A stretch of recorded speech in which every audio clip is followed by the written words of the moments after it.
नाज़रीन असां सां गॾु मौजूदु आहिनि डॉक्टर बीरबल गेनाणी ऐं उन्हनि जी धीउ डॉक्टर सपना कुमारी। हूअं त असां वटि उमूमन ईअं थींदो आहे त जॾहिं ॿारु दाख़िला वठंदो आहे ऐं ॿारु जॾहिं डिग्री हासिलु कंदो आहे त पेरेंट्स एज़ ए गेस्ट हुननि जी उन डिग्री जी हासिलात वारी जेको कॉन्वोकेशन हूंदो आहे उन में शरीक थींदा आहिनि एज़ ए महिमान एज़ ए गेस्ट। ऐं असां वटि ही पहिरियों मिसाल आहे जंहिंमें हिकु पीउ ऐं धीउ न रुगो क्लास फेल आहिनि न रुगो सुठा दोस्त आहिनि, पर उन्हनि जी जॾहिं ही कॉन्वोकेशन थी रहियो आहे डिग्री थी रही आहे त डॉक्टर बीरबल साहब जी ॿ पुट जेके परॾे में रहनि था उहे 18 अगस्त ते 18 दिसंबर ते पाकिस्तान पहुची रहिया आहिनि महिमान तौरु शरीक थींदा त उन्हनि जो न रुगो वालिद साहबु उन कॉन्वोकेशन में ऐं स्टूडेंट तौरु डिग्री हासिलु कंदो, पर उन्हनि सां गॾु हुननि जी जेका भेण आहे डॉक्टर सपना उहा बि उन्हनि में डिग्री हासिलु कंदी। हिकु पीउ ऐं धीउ जो गॾु तालीम हासिलु करणु ऐं इन सफ़र दौरान उनखे कहिड़े क़िस्म जी परेशानी थी या कहिड़े क़िस्म जी ख़ुशी महसूसु कई, इन सॼी सूरत हाल ते ॻाल्हि ॿोल कंदासीं। असां सां गॾु मौजूदु आहिनि डॉक्टर बीरबल गेनाणी साहब ऐं उन्हनि जी न्याणी डॉक्टर सपना कुमारी, उहे ॿई असां सां गॾु मौजूदु आहिनि ऐं उन्हनि सां तफ़सीली ॻाल्हि ॿोल कंदासीं त उहे जेका आहे सो हिन सॼी सिचुएशन में उन्हनि कीअं पंहिंजो हीउ तालीमी सफ़र पूरो कयो। मुंहिंजो तालुक़ु सिंजोरो डिस्ट्रिक्ट सांगड़ सां आहे ऐं आउं हिकु ग़रीब घराणे सां तालुक़ु रखां थो। मुंहिंजो वालिद बि मज़दूर हूंदो ऐं हिकिड़ी ग़रीबी जी हालत में गुज़ारींदो। असां महिनत कई, मुंहिंजी डिस्ट्रिक्ट सांगड़ मां टॉप फर्स्ट पोजीशन हुई। उन वक़्तु डिस्ट्रिक्ट सांगड़ में माइनॉरिटी जी हिकिड़ी सीट हूंदी हुई, उहा सीट मूं कम्पीट कई। उन खां पोइ मुंहिंजी एडमिशन सिंध मेडिकल कॉलेज ऐं लियाकत मेडिकल कॉलेज में थी। मूंखे चॉइस मिली, मूं सिंध मेडिकल कॉलेज जी सीट खे पाण वटि रखियो ऐं मुंहिंजी तइलीम मूं जारी रखी। मुंहिंजो हॉस्पिटल जिना हॉस्पिटल हो। मूं 1986 में पंहिंजी MBBS जी डिग्री जिना हॉस्पिटल मां क्लियर कई, हाउस जॉब जिना हॉस्पिटल में कयो। उन खां पोइ मूंखे लोकल गवर्नमेंट डिपार्टमेंट में मूंखे नौकरी मिली ऐं मुंहिंजी पोस्टिंग कराची मेट्रोपॉलिटन कॉर्पोरेशन यानी KMC में थी। KMC में पहिरीं पोस्टिंग मुंहिंजी as a medical officer Spencer eye hospital जेको अखियुनि जी वॾी हॉस्पिटल आहे उन में थी। उते ई मुख़्तलिफ़ उहिदनि ते रहियसि, senior registrar, deputy medical superintendent, पोइ मेडिकल सुपरिटेंडेंट रहियसि। पोइ मुंहिंजो प्रमोशन थियो 20 ग्रेड में ऐं आख़िरी मुंहिंजी पोस्टिंग हुई senior director medical and health services KMC। मुंहिंजे अंडर में KMC जा 14 मशहूरु वॾा हॉस्पिटल हूंदा हुआ, उन्हनि खे सुठे नमूने हलायमि। मुंहिंजी रिटायरमेंट जे वक़्त खां 2 साल अॻु में 2018 में जिना सिंध मेडिकल यूनिवर्सिटी में एडमिशन थी रही हुई MBA health care and hospital management में। मुंहिंजी धीउ डॉक्टर सपना कुमारी उहा उन वक़्तु ट्रेनिंग कंदी हुई जिना हॉस्पिटल में। उनखे ख़बर पई त मूंखे चई त बाबा मुंहिंजो ज़हन आहे त उन में एडमिशन साइड ते दाख़िल वठां ऐं उन चीज़ जी बि मूंखे नॉलेज हुअणु खपे पंहिंजी फील्ड खां सवाइ बि। मूंखे चई बाबा तूं बि दाख़िला वठि। मूं चयो हाणे आउं 2020 में रिटायर थियां थो ऐं मूंखे कहिड़ी ज़रूरत आहे आउं दाख़िला वठां पढ़ां कंदुसि छा। मूं चयो न बाबा दाख़िला तूं वठि, पढ़ण जी का उमिरि कोन हूंदी आहे, आउं तोसां गॾु आहियां। मूं चयो मूंखे त मैथमेटिक्स अचे कोन थी, आउं त फेल थी वेंदुसि। मूंखे चयो न आउं पढ़ाईंदुसि मैथमेटिक्स वग़ैरह हेल्प कंदुसि, पर भई पाण गॾु एडमिशन वठूं था पढ़ंदासीं। ईअं मूं डॉक्टर सपना जी ॻाल्हि मञी ऐं उन जे चवण ते मूं दाख़िला वरितो ऐं मूंखे सुठो लॻो जो क्लास में मुंहिंजी ऐं सपना जी असीं हिकिड़ी सेक्शन में असांखे एडमिशन मिली। असांजी सीट नंबर में बि एॾो ख़ासि फ़र्क़ु कोन हो। सुठो लॻंदो असीं क्लासरूम में गॾु वेंदा हुआसीं। स्टूडेंट्स जॾहिं उन्हनि खे ख़बर पई टीचर्स खे त पीउ ऐं धीउ गॾु वेठा आहिनि त एप्रिशिएट कंदा हुआ, ॿियनि खे एग्ज़ाम्पल ॾींदा, मिसालूं ॾींदा हुआ त ॾिस डॉक्टर बीरबल आहे, सीनियर माण्हू आहे, उनजी धीउ सां गॾु अञा बि पढ़े पियो, उनखे तइलीम जो शौक़ु आहे। तइलीम जी का उमिरि जी हद कोन हूंदी आहे, तइलीम खे जारी रखणु खपे, इनकरेज करणु खपे। हाणे हिते उल्टो मिसाल आहे त वालिदेन ॿारनि खे इनकरेज कंदा आहिनि, पर पंहिंजी धीउ जेका पीउ खे इनकरेज करे थी त तूं पढ़, तोखे पढ़ण जी ज़रूरत पए, को उमिरि जो हदु कोन्हे। हिन में माण्हू खे एक्सपीरियंस थींदो आहे, नॉलेज थींदो आहे, स्किल वधंदो आहे, सुठी ॻाल्हि आहे। मुंहिंजो ॾाढो सुठो तजुर्बो हो। जेके मुंहिंजे टीचर तमामु सुठा हुआ, मुंहिंजी कोलीग्स जेके हुआ मुंहिंजी इज़त कंदा हुआ, एक्स्ट्रा ऑर्डिनरी माना एॾी इज़त कंदा हुआ जो आउं कॾहिं सोचे बि नथो सघां की मुंहिंजी कंहिं तइलीमी पीरियड में कंहिं एतिरी इज़त कई हुजे। उन जी वजह सिर्फ़ु हुई त आउं ऐं मुंहिंजी धीउ सपना असीं क्लास में हूंदा हुआसीं, असीं वेंदा हुआसीं गॾु, टीचर असांखे एप्रिशिएट कंदा।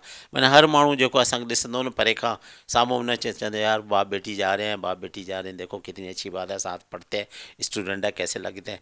घणा तो यकीन ही कोन कंदा, नहीं नहीं बाप नहीं है। पोइ उनखे चवंदो भई तो तुंहिंजो त भाउ थो लॻे त उहो चवंदी नहीं नहीं मेरे डैडी या भाई कहाँ है, इतना नाम का डिफरेंस है। त सुठो लॻंदो ॾाढो, मूंखे बि सुठो लॻंदो, केरु एप्रिशिएट कंदो ऐं टीचर एप्रिशिएट कंदा हुआ। असांजो पीरियड ॾाढो तइलीम जो सुठो गुज़रियो, हद खां वधीक।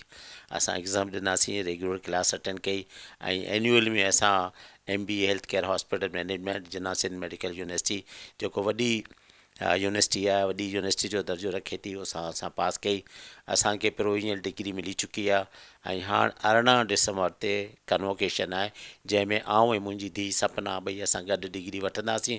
ऐं वधि ख़ुशी जी ॻाल्हि इहा आहे त मुंहिंजा 2 पुट जेके ॿाहिरि आहिनि, हिकिड़ो लंदन में आहे, ॿियो जर्मनी में आहे, उहे मुंहिंजे कन्वोकेशन जा महिमान आहिनि ऐं उहे कन्वोकेशन अटेंड करण जा ईंदा। उसूलन त वालदेन औलाद जी कन्वोकेशन अटेंड करण जे लाइ बि ईंदा आहिनि, पर हिते जेको आहे सो मुंहिंजा पुट जेके आहे उहो पंहिंजे वालिद जी, पंहिंजे पीउ जी कन्वोकेशन जी तक़रीब में शिरकत करण जे लाइ ॿाहिरि मुल्क मां ख़ासि करके महिमान के तौरु अची रहिया आहिनि। ऐं आउं तमामु ख़ुशि आहियां, उन घड़ी जो इंतज़ारु पियो कयां जॾहिं असांखे डिग्री मिलंदी ऐं मुंहिंजा पुट बि मूं सां गॾु हूंदा। ऐं ईअं तमामु हैप्पी आहियां, मूं वटि को अल्फाज़ कोन आहिनि जो आउं ख़ुशी जो इज़हार कयां। मूंखे बिल्कुलु अनईज़ी कोन लॻंदो, न मुंहिंजी धीउ खे अनईज़ी लॻंदो, छो जो असां जंहिं फील्ड में असां पढ़िया आहियूं न, असां जंहिं शहर में पढ़िया आहियूं हुते को एजुकेशन सिस्टम आहे, अहिड़ी फीलिंग आहे न। ऐं जेके टीचर बि हिकिड़ा लाज़मी एजुकेटेड माण्हू आहिनि, जेके असांजे कुलीग्स हुआ न, हेल्थ केयर सब्जेक्ट सभु मेडिकल सां रिलेटेड हुआ, को डॉक्टर हुआ, को नर्सिस डिपार्टमेंट सां, माना सभिनी जी फील्ड अहिड़ी हुई जंहिंमें फीलिंग हूंदी कोन्हे, सभु मेडिकल फील्ड सां रिलेटेड हुआ। त मूंखे एतिरो फील न थियो, असां बिल्कुलु फ्रेंडली दोस्ताना माहौल में खिल ॿोग जीअं प्रोग्राम थींदो आहे, मज़ाक कंदा हुआ, स्टूडेंट कंदा हुआ, पर लाज़मी जी थींदो आहे। असां कुलीग आहियूं त उहो जेका स्कूल क्लास जी लेवल ताईं पंहिंजी ॻाल्हि हूंदी आहे, घर में पंहिंजो रिश्तो हूंदो आहे, ऐं जेकॾहिं स्कूल में वेठा आहियूं या कंहिं टीचिंग इदारे में वेठा आहियूं त उनजी रेस्पेक्ट पंहिंजी आहे। त मूंखे ख़ुशी थींदी कॾहिं असां अहिड़ी चीज़ फील कोन कई। क्लास फेलो धीउ त पंहिंजी जाइ ते आहे, उहो त हिकिड़ो फ़रिश्तो आहे, उन जे त को कंपेरिजन आहे ई कोन, उन जो त को अल्टरनेट आहे ई कोन, धीउ जे अल्टरनेट आहे कोन। क्लास फेलो जे हिसाब सां मुंहिंजी सुठी क्लास फेलो आहे, मुंहिंजी टीचर बि आहे, मूंखे सभु सेखारींदी, मैथमेटिक्स, मुंहिंजे असाइनमेंट में मूंखे प्रॉब्लम थींदी, मूंखे कंप्यूटर ते वर्किंग एतिरी न हूंदी, उन ते मूंखे ट्रेनिंग ॾींदी हुई, मूंखे सम्झाईंदी त हीअं कर हीअं कर, छो जो कंप्यूटर टेक्नोलॉजी त हाणे आई आहे, असांजे दौर में हूंदी कोन हुई, ॿार कनि था, पोइ मूंखे सॼी उन ट्रेनिंग ॾिनी, सम्झाए हीअं करिणो आहे हीअं करिणो आहे, ऐं मूंखे सुठो लॻो। पहिरीं प्रायोरिटी त मुंहिंजी धीउ आहे, जेको फ़रिश्तो आहे, हिकिड़ो कुदरत जी गॉड गिफ्ट आहे, उन जी त को नेमुल बदल आहे कोन। मूंखे ख़ुशी आहे त मुंहिंजी धीउ आहे, मुंहिंजी ख़ुशी आहे। ऐं सेकेंड नंबर ते जे क्लास फेलो आहे त उनजी पंहिंजी अहमियत आहे, उहो बि the best class fellow, best friend आहे मुंहिंजी। एक्चुअली मुंहिंजी फील्ड जेको IG आहे, ऐं बेसिकली आई स्पेशलिस्ट आहियां, त मुंहिंजो वॉलंटियर कमु आहे, फ्री कैंप्स लॻाईंदो आहे, फ्री सर्विस आहे, फ्री सेंटर्स में आउं कमु कंदो आहियां। ऐं बसि हिकिड़ी पंहिंजे नाले जे लाइ वरिती त भई मूं वटि हिकिड़ी नॉलेज हुजणु खपे, ऐं कंहिं बि इदारे में कमु करियां या मूंखे किथे बि का ऑफर मिले थी या पंहिंजो को इंस्टीट्यूट खोलियां, त मूंखे हिकिड़ी चीज़ जी ख़बर हुअणु खपे त उनखे मैनेजमेंट कीअं सघां, उनखे मूंखे कीअं रन करिणो आहे। त हिकिड़ी सुठी ॻाल्हि आहे। ॾिसो न, हाणे उमिरि 60 साल उमिरि, retirement means retired from government service. माण्हू सोचींदा आहिनि न रिटायर थी वियो, ज़िंदगी ख़तमु थी वई, माण्हू तबाह करे छॾींदो पंहिंजो पाण खे, त सफ़ा घर वञी सुम्ही रहंदा, भई ईअं न आहे। रिटायर थियो उन खां मतिलबु त उहो गवर्नमेंट सर्विस खां एक्चुअल लाइफ जेका आहे माण्हू पोइ फ्री थींदी आहे पंहिंजी पर्सनल जे लाइ। त मुंहिंजी कोशिशि आहे त पंहिंजी जेका बि मुंहिंजी ज़िंदगी आहे उन खे आउं इस्तेमालु कयां, मुंहिंजी क्वालिफिकेशन, मुंहिंजे एक्सपीरियंस खे को सुठो अहिड़ो कोई इदारो ठाहियां, को अहिड़ो चैरिटेबल सेंटर ठाहियां जंहिंमें आउं या मुंहिंजे पोयां मुंहिंजा औलाद उनखे हलाए ग़रीब माण्हुनि जी ख़िदमत कनि, उन्हनि खे सर्विस ॾियनि। इहा ॻाल्हि ग़लति आहे त छोकिरी खे तालीम न ॾियणु खपे, छो जो अॼुकल्ह ज़मानो चेंज थी चुको आहे।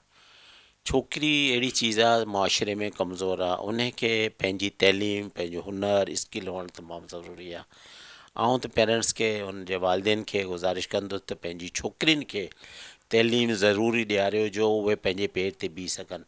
वक़्तु हालतूं अहिड़ियूं आहिनि, उन वटि पंहिंजी मज़बूती हूंदी, पंहिंजो हुनरु हूंदो, मज़बूत हूंदी, त उनखे दुनिया जी का ताक़त हिलाए न सघंदी, तकलीफ़ न ॾेई सघंदी। उहा पाण एॾी बुर्दबारी हूंदी, बुर्दबारी और हिमत वारी हूंदी जो दुनिया खे बि फेस करे सघंदी, उन्हनि खे मुंहुं ॾेई वेंदी ऐं पंहिंजो पाण खे बि दुनिया में संभाले वेंदी। अच्छा, मैंने BDS किया है 2016 में। आफ्टर BDS मैं जो है ना क्लिनिक्स वगैरह करती थी और मैंने मैक्सिलोफेशियल सर्जरी में पोस्ट ग्रेजुएशन की। जब जेएसएमयू में एमबीए के एग्ज़ाम्स आए, मतलब एंट्री एग्ज़ाम्स आए for MBA in health care and hospital management, तो जो hospital and health care management है ये लिंक्ड है विद हेल्थ केयर डिपार्टमेंट ना। तो हेल्थ केयर के भी टॉपिक्स उसमें होते हैं, अदर देन दैट अकाउंट्स और मैथ्स भी होता है। तो जब एडमिशन्स आए तो मेरा दिल था कि इसमें एंट्री टेस्ट देते हैं, थोड़ा एक एडिशनल नॉलेज भी हो जाएगी और एक पता भी चल जाएगा कि कैसे करना है आगे। मकसद ये नहीं था कि फ़ील्ड चेंज करनी है, बट एक ज़ाहिर सी बात है, आप माशरे में रहते हैं, हॉस्पिटल सेटअप पे काम करते हैं, तो आपको आइडिया होना चाहिए कि एडमिनिस्ट्रेशन साइड पे भी और क्या क्या चीज़ें हैं जो हमें मालूम होनी चाहिए। उस टाइम मेरे डैड भी रिटायर हो रहे थे, तो वो थोड़ा बहुत उनकी जो रूटीन है वो थोड़ी लाइट हो जाती। वैसे तो वो बिज़ी होते हैं 24 आवर्स, तो इस वजह से फिर मेरी भी ये विश थी कि वो मेरे साथ ही एडमिशन लें, और मैंने उन्हें सपोर्ट किया कि आप भी ले लें, साथ साथ पढ़ेंगे देखेंगे। तो एक तरह से वो बिज़ी भी हो जाएंगे, और एक रिटायरमेंट के बाद एक इंसान डिप्रेशन में भी चला जाता है ना कि अब मैं क्या करूँगा, अब तो काम भी नहीं है, तो एटलीस्ट पढ़ाई और क्लासेस से वो एक बिज़ी रहेंगे। तो इसलिए मैंने जो है उन्हें कहा, हम लोगों ने साथ एग्ज़ाम दिए और हम दोनों क्लियर हो गए एंट्री टेस्ट में, और हम साथ ही फिर क्लासेस भी लेते थे, पढ़ते भी थे, तैयारी भी करते थे। तो वो मतलब मान भी गए, और ख़ुद भी काफ़ी जो है ना वो मोटिवेटेड खुद भी काफ़ी रहते हैं, मतलब मुझसे ज़्यादा ही वो एक्टिव रहते हैं सोशल वर्क में, अपनी वर्क लाइफ में, फैमिली लाइफ में, सोशल लाइफ में, तो मुझसे ज़्यादा ही वो एक्टिव हैं। और जब मैंने उन्हें कहा तो ही वॉज ऑल्सो इंटरेस्टेड, वो भी चाह रहे थे कि हम साथ पढ़ें। मेरे माइंड में ऐसा कभी कुछ नहीं आया है कि मैं अपने पेरेंट्स से कुछ छुपाऊं। अगर मेरे जो भी फ्रेंड्स हैं तो मेरे घर वालों को पता होता है। बेसिकली जो है ना, ये ट्रस्ट की बात होती है कि आप किस पे कितना भरोसा करते हैं। तो मेरे जो डैड हैं, मॉम है, उन्होंने मुझ पे बहुत ट्रस्ट किया है। इस वजह से मुझे कभी भी कोई अनकंफर्टेबल फीलिंग नहीं आई, क्योंकि मेरे जो फ्रेंड्स थे क्लास में, मेरे फादर के भी फ्रेंड्स थे। और उसके अलावा ये कि मुझे बल्कि एक एडिशनल एक सिक्योरिटी एंड सेफ्टी फील होती थी कि मेरे डैड हैं साथ, तो वो मेरे साथ होते थे। तो ही मतलब वो he is like my friend, वो मेरे फ्रेंड्स की तरह ही हैं। तो मेरे फ्रेंड भी हैं, वो मेरे क्लासमेट भी हैं, और मुझे कभी भी ऐसा अनईज़ी फील नहीं हुआ, ना कुछ प्राइवेसी फील हुई। उन्हें मुझ पे बिल्कुल ब्लाइंड ट्रस्ट है। तो ऐसा मुझे फील एज ए क्लासमेट भी वो काफ़ी अच्छे रहे, और उनकी वजह से शायद मुझे ज़्यादा रिस्पेक्ट भी मिलती थी टीचर्स की तरफ से। क्योंकि जो टीचर्स थे वो जब देखते थे कि फादर एंड डॉटर साथ हैं, मतलब माँ मतलब बाप बेटी साथ आ रहे हैं, पढ़ रहे हैं, तो वो अप्रिशिएट करते थे। और जो मेरे फादर हैं वो काफ़ी मुझे क्रेडिट देते थे कि मेरी मतलब बेटी मुझे पढ़ाती है, तो मैंने पेपर दे दिया, मुझसे पढ़ा नहीं जा रहा था। तो टीचर्स भी काफ़ी सपोर्टिव रहे, और वो भी काफ़ी हेल्प करते थे हमारी। तो ओवरऑल जो है काफ़ी अच्छा रहा हमारा एक साथ एक्सपीरियंस। मेरी तो यही विश होगी कि वो अपनी जो एजुकेशन है, क्वालिफ़िकेशन है, उसको मतलब कंटिन्यू करे। अगर आगे भी वो पढ़ना चाहते हैं तो बहुत सारे रास्ते हैं, वो और भी पढ़ सकते हैं। प्लस ये कि क्लिनिकल साइड पे तो उनका काम है, वो आई स्पेशलिस्ट हैं, तो क्लिनिक्स वो करते हैं, सोशल वर्क वो करते हैं। बाकी मैं तो यही चाहूँगी कि वो आगे ही बढ़े, मतलब कभी स्टॉप नहीं हो। ये बहुत ही अच्छी फीलिंग है। मतलब मैंने कभी सोचा नहीं था कि मेरी कॉन्वोकेशन में डैडी भी मेरे साथ होंगे, क्योंकि जब बीडीएस की डिग्री थी तो मतलब वो सेम एज के सेम कोलीग्स थे हमारे साथ। तो अभी हमारी मास्टर्स की डिग्री होगी, जिसमें डैडी भी मास्टर्स की डिग्री ले रहे होंगे, मैं भी ले रही होंगी, और मेरे भाई भी होंगे। तो बहुत स्पेशल फीलिंग होगी, और फैमिली भी बहुत खुश है। इसलिए मेरा मैसेज सारे पेरेंट्स को यही होगा कि आप कभी ये ना सोचें कि ये मेरा बेटा है और ये बेटी। लोग क्या करते हैं, वो डिफरेंस रखते हैं कि मेरा बेटा है तो मुझे कल को ये कमा के खिलाएगा, और बेटी है तो वैसे ही कहीं और चली जानी है। अगर कोई सेविंग भी करते हैं तो वो कहते हैं ठीक है जहेज़। तो ये जहेज़ का कॉन्सेप्ट, और ये कि बेटियां तो वैसी पराई होती हैं और बेटे जो है उन पे ही खर्च करना है, तो ये फिर माइंड से हटा लेना चाहिए। वो आपकी औलाद है तो औलाद को इक्वली ट्रीट करें तो वो ज़्यादा सही रहता है। क्योंकि मुझे लगता है कि बेटियां जितना केयर करती हैं अपने पेरेंट्स का, बेटे भी करते हैं, लेकिन बेटियों को एक ज़्यादा इमोशनल अटैचमेंट होती है। वो यही चाहती हैं कि पेरेंट्स जो हैं खुश रहें। तो मेरा मैसेज यही होगा कि बेटियों को पढ़ाएं, उनको इंडिपेंडेंट करें, और कभी डिफरेंस नहीं लाएं अपने बेटे और बेटियों में, उनको भी इतना इंडिपेंडेंट और इतना काबिल बनाएं कि वो कल को कोई मसले हों तो वो अपना मैनेज कर सकें। डॉक्टर सपना कुमारी, इन्हनि जो चवणु आहे त हिननि जो ही न रुगो पीउ ऐं धीउ वारनि जो रिश्तो आहे, पर हिकिड़ा क्लासमेट बि आहिनि, ही गॾु पढ़िया बि आहिनि।